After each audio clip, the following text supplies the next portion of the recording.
Hey everyone, Sari here, and welcome back to another week of Astro Season Offense matches. I gave Zelgius a well-earned break this week, going back to Gullveig and Yuri for some hit-and-run shenanigans. Gullveig's Brave variant is exceptionally strong for this approach. Her limited version of Raging Storm lets her pick off multiple units, or a single, particularly stubborn one, every other turn, and being a flying mage complements that really nicely. Her ability to pick enemies off from a distance makes it easier to retreat to a safe position, and Flight lets her ignore many of the tricky terrain setups that a defense might put together. Her base kit is still a very effective set to use. While I would like to get her Fatal Smoke 4 as an option at some point, the bonuses from Oath are really helpful, and Flared Sparrow's Dragonbane is a great way to limit the reach of the enemy team while she retreats. Yuri, in either his base or legendary variations, is a perfect support partner for her. Stacking health and using Disarm Trap lets him defuse any trap, allowing him to use Foul Play to plant Gullveig or another teammate safely into the perfect position. His built-in Kento and extra movement are extremely helpful enablers for this, letting him effortlessly navigate in and out of the danger zone. Plumeria is the third key part of the team. Having a Dancer is an important part of any hit-and-run strategy, but her ability to provide soaring guidance for the entire team really unlocks their mobility options. Firestorm Dance neatly complements her donated Hexblade, while also allowing her to reposition herself in the same action. The rest of the team is here to offer some limited support. Nino's here as the bonus unit, also using Disarm Trap thanks to one too many Renak Pity Breakers, and can work as a more limited version of Yuri to help navigate the map. Altina and Thor are mostly on the team for scoring purposes, using Trace and Tempest Seals to maximize their mobility. Now that we've gone over the team, let's get to the first match.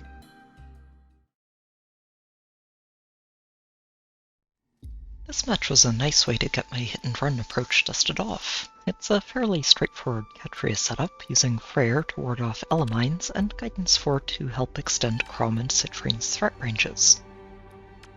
Citrine's ability to synchronize the team's bonuses is mostly unnecessary here, but can come in handy after the team starts moving. Tiki and Fomortis form a solid pair of bodyguards for the team, and the Brave Gullveig gives them a full color spectrum of ranged threats. Their structure and trap layout do make this a bit tricky to approach, but Yuri gives us a much more straightforward way into this than it looks at first. By repositioning him forwards and having Gullveig start in this column right below the traps, we can just foul play her past everything, and let her get started by taking up Fomortis.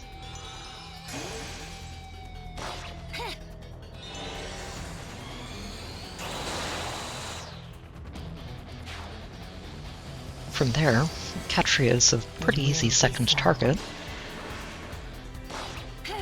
which also takes their Guidance 4 options completely off the map.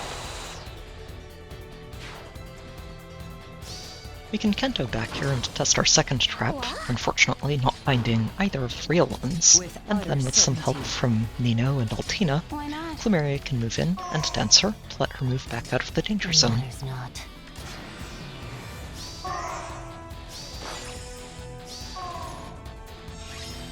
This turn's a pretty straightforward follow-up. We can just smite Gullveig forward, and let her move in to pick off Chrom. Going all the way in here to get Chrom might look a bit like overextending at first, but we can make it back out, and taking Chrom off the map means that we no longer need to worry about him using Change Fate to potentially catch up to us when we're not expecting him to. And using Yuri to foul play Gullveig back out makes it a pretty clean escape. As always, they will submit.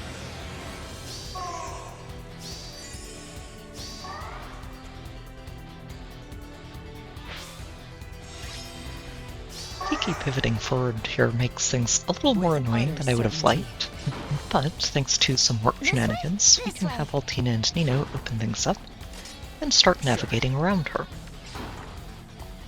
After the structures are out of the way, Gullveig can move over to the side and take out Freyr.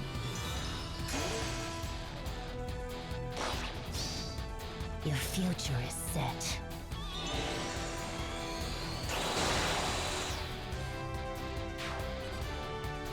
And use her second action to take out herself.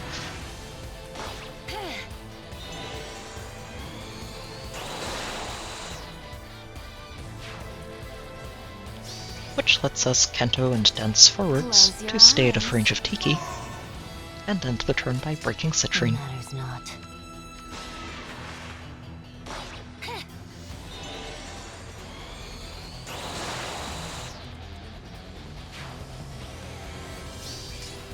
I seek a foe. And with only Tiki left on the field, it's You have pretty my easy for us trust. to just grab these Aether Pots and close out the match.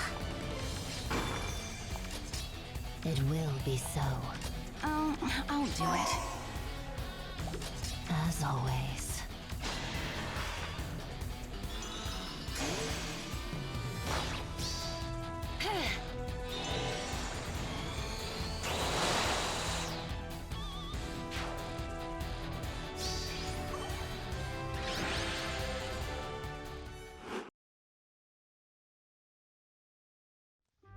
This match was a fun one to see. Theme teams are pretty rare these days, but it's always a treat to see someone committing to their favorites. The three Bernadettas on their team are a dangerous array of threats to underestimate, and can demolish an unprepared ranged tank. Or any other members of an offense team, once Sigurd gives them extra movement with his special. The rhetoric on the side is an easy unit to dismiss too, which can be a fatal mistake for any position-reliant tanks thanks to his fire sweep effect and lunge. While it is a bit vulnerable to Elamine, it's still a really neat setup that can catch people off guard if they aren't careful. This trap square in the front makes this a little awkward to navigate, but setting up here to use guidance and foul play to plant Gullveig on this first line of traps lets us put her in range to take advantage of these unprotected tiles in the melee, It will be so. and gives Gullveig an easy way to start things off by taking out Sigurd.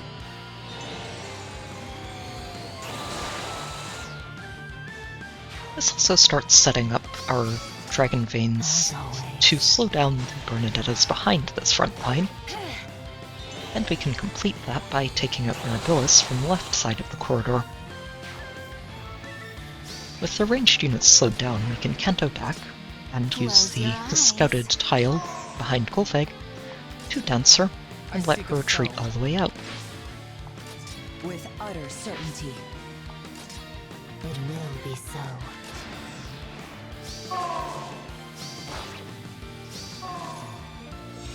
We are in a pretty good spot here, but ideally we can take out two of their Bernadettas this turn instead of just one. Give in order. And by opening up that crumbling wall completely, It will be we can so. actually pull that off. While playing Gullveig forward lets her take out one of the Bernadettas in the back line.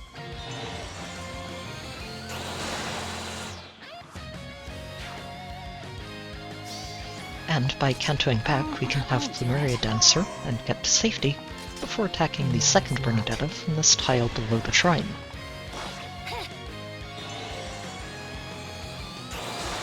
Attacking from this angle is important since it sets up another Dragon Vein that slows down the final Bernadetta and stops her from actually being able to reach us this turn.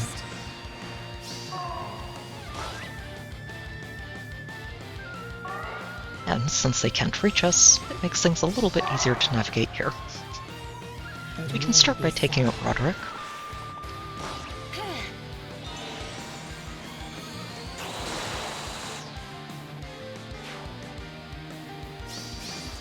And then move over and take out the last Bernadetta.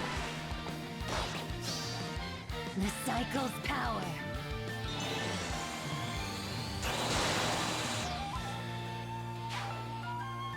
And then dance her, and get ready to pick up these Aether Pots before we close things out.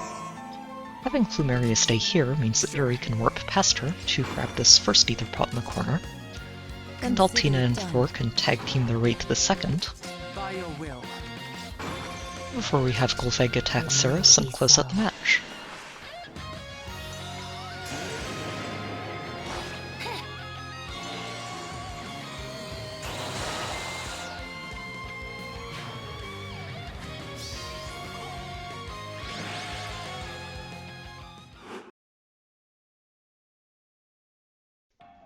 This match was a bit trickier to approach. Backing up Brave Corin with Fallen Maria makes her significantly harder to take down. especially with the extra stat support after the first turn from Freyr and Brave Robin.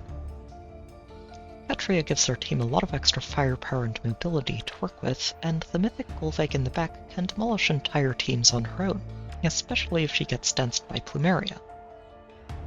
The setup is a bit vulnerable to Elamine. Freyr doesn't quite reach Katria here, but it's still a dangerous setup to approach without a good plan.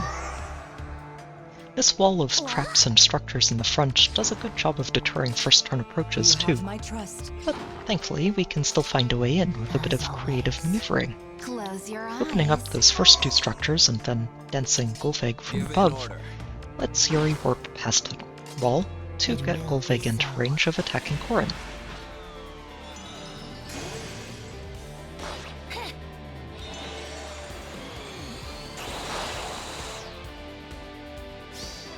I won't accept defeat. Maria's miracle does let Corin survive this first combat, but she can't knock out Gullveig on the counterattack, and without miracle, Gullveig is going to have a much easier time finishing the job. It matters not.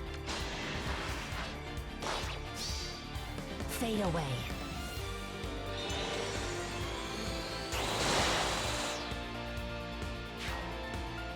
And after that's done, we can canto over and let her reposition Gullveig out of the danger zone, and end our first turn. Knocking out only one enemy on the first turn isn't really ideal, but getting the miracle off the board is important. And we can smite Yuri forwards to foul play Plumeria onto the forest tile, which then lets Gullveig leapfrog all the way in to take out Robin.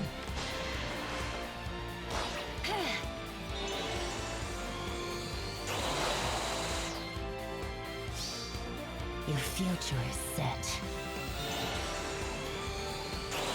I decided to go for Robin instead of Freyr here because Rally Spectrum has a chance of letting him work all the way forwards and into our team when I'm not planning for him to. So limiting their mobility options is more important than knocking out Freyr, who's a lot easier to predict. From here, we did make sure that we were all the way out of range of even a Guidance 4 enabled Maria, Consider it done. and now we can start dismantling the rest of their team. It matters not. Smiting Plumeria forwards gives our Gullveig access to their Gullveig for our first knockout.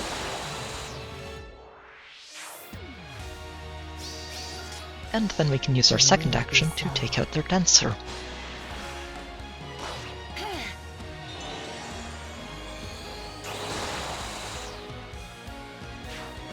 Without Plumeria, their mobility options become a lot more limited, and we can even dance Gullveig and have her knock out Maria to finish the turn. Your future is set.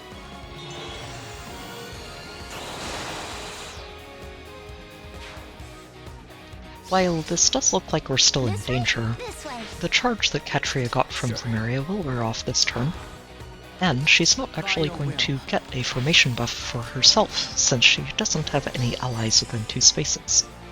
We still pull further back, just to be extra safe here. There was no way they were going to be able to reach us this turn.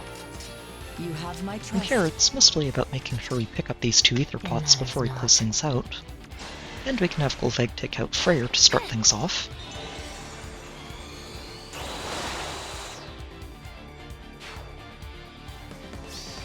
Before using our 2 daggers mobility to reach both of these Aether pots, I've got this. and then dance Gullveig to close things out. I'll do it. It will be so. Fade away.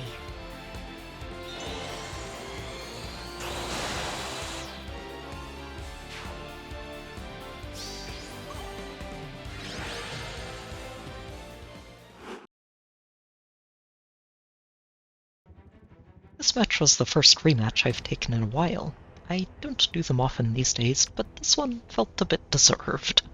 They do have a neat setup here, using Corin and Freyr as a capable frontline, while Sanaki works as the team's primary threat. Gap is a great enabler for her, applying flash, discord, and stat penalties for her to exploit, even if Sanaki's own ploy and sabotage fizzle. Gullveig's more of a backup threat here, since her threat range doesn't quite match the others, but she can easily pick up the pieces after Sanaki and Ginny make a mess of the enemy team. Soren also offers a sneaky extra layer to the squad, turning Freyr into a near-safe bodyguard for them. By your will. Their line of traps and structures do a good job of mitigating first-turn approaches, but with a foul play and a smite forward onto the heavy trap, we can get Gullveig in to attack and Corrin and start things off. As always.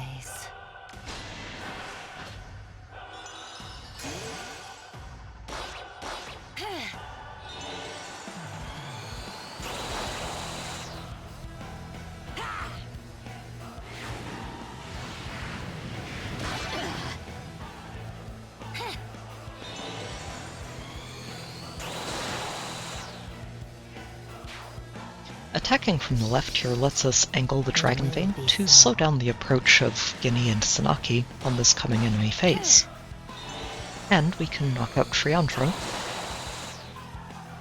before cantoing back to test another trap, and found the second real one. Dancing Ginny here with Plumeria lets her get all the way to safety, It will be so. and get ready for the coming turn.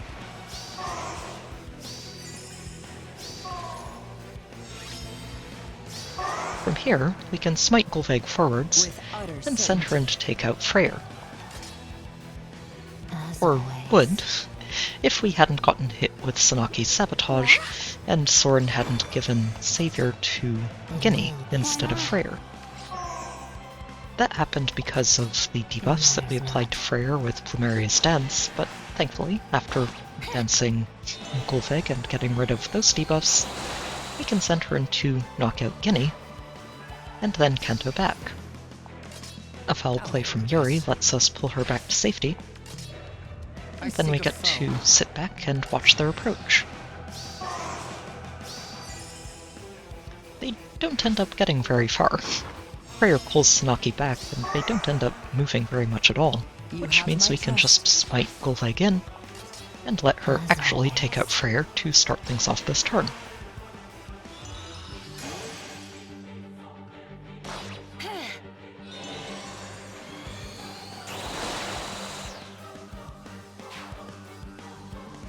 With Freyr down, It will be so. the enemy Gullveig makes a good second target, and knocking out that Gullveig also opens up the spot next to Soren, who is still over in his corner.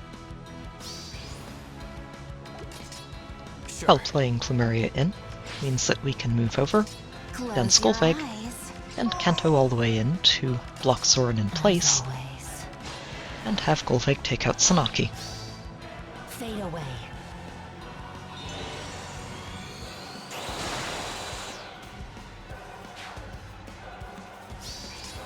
This way?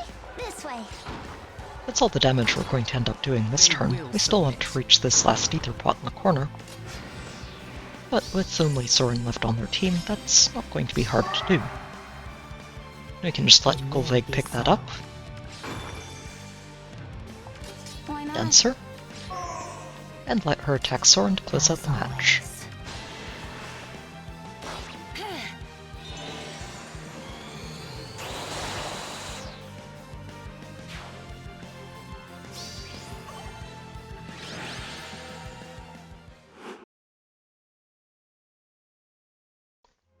This match was a fun way to close out the week. It's a bit of a different formation, using a very impressive Laroom as both a frontliner and a dancer, and backing her up with a Soren-enabled duo Asker as a far-safe bodyguard. The team has an intimidating array of start-of-turn effects too, all protected by Freyr. Jameer's debuffs cripple most tanks, and the combination of Robin and Asker give all of their threats a full spectrum of +9 stats in combat. The two Soaring guidances also give the team a lot more reach than it might look at first, and can make it hard to predict how the team will move, especially with two dancers in the mix. I've got this. Their front line of structures and traps is actually pretty similar to the first match of the week, and by repositioning Yuri forwards, we can move Gullveig all the way in through the line to give her access to the front line of the team. Not. We actually end up attacking Moebius first.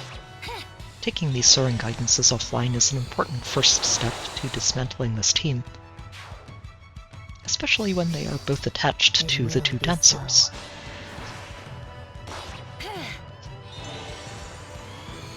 The guard bearing does a great job of helping Laroom survive, but it just isn't quite enough to endure Gullveig here. Fade away.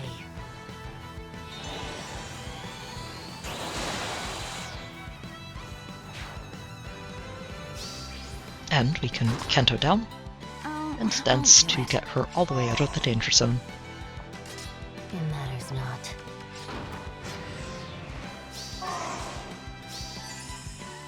The panic manner makes this turn a little bit more annoying than I would like, but while playing Gullveig forwards lets us get things started and knock out Shamir. Will be so.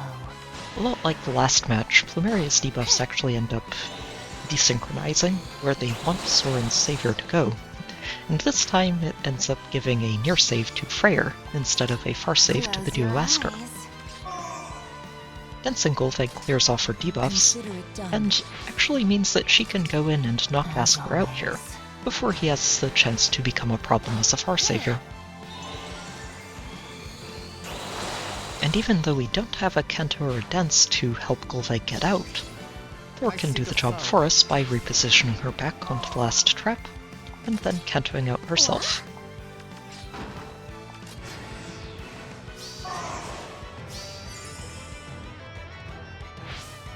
None of them can reach us here, even with Robin's Rally Spectrum, which means all we need to do is pick up both of these Aether pots This way? and send This Gullveig way. in to close out the week. It will We start be with so. Robin. He's an easy first target, and it also sets up the Dragon Vein to make the next two fights a little bit easier. The cycle's power.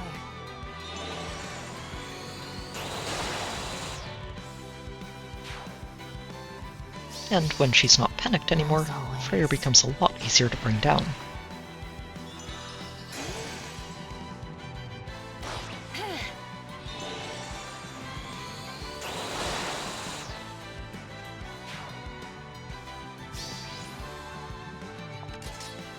And after a dance from Plumeria, we can send her in to attack Soren and close out the match.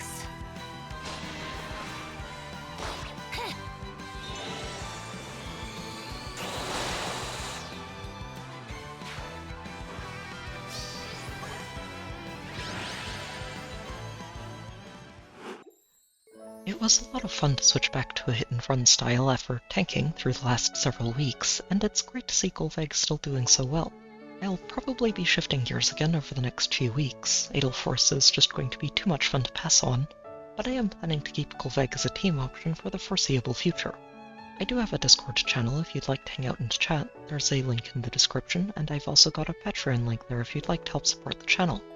As always, I hope you've enjoyed the video, good luck with your own matches, and I'll see you next time.